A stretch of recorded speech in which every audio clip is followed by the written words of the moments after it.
Hello viewers, আসসালামু আলাইকুম। আমি আজ আপনাদেরকে চীনের প্রাকৃতিক দৃশ্য সম্পর্কে কিছু বলবো। হয়তোবা আপনারা অনেকেই জানেন, আবার হয়তো অনেকেই জানেন না। চলেন দেখে নিয়ে যাক চীনের সেই প্রাকৃতিক দৃশ্যগুলি। চীনের প্রাকৃতিক দৃশ্য অত্যন্ত বৈচিত্র্যময় এবং সুন্দর। কিছু উল্লেখযোগ্য প্রাকৃতিক দৃশ্য হল কার্স ল্যান্ডস্কেপ। গুইলিন এবং ইয়াংশু শহরের আশেপাশে অঞ্চলে কার্স পাহাড়ের দর্শনীয় দৃশ্য পাওয়া যায়, যা অসাধারণ প্রাকৃতিক সৌন্দর্য প্রদান করে। জংজিয়ালিং ন্যাশনাল ফরেস্ট পার্ক। ওনান প্রদেশের এই পার্কের ফ্লোটিং পিলার শিলা গঠনগুলি একেবারে অনন্য এবং বিশ্ব প্রাকৃতিক হেরিটেজ হিসাবে বিবেচিত। হোলিয়ন মাউন্টেন্স।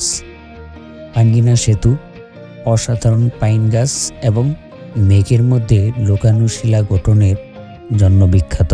পমির প্লটো উচ্চতার তিব্বত মালভূমি, যা একদিকে মরুভূমি এবং অন্যদিকে প্রাচীন হিমালয় পর্বত শৃঙ্গ দ্বারা বেষ্টিত।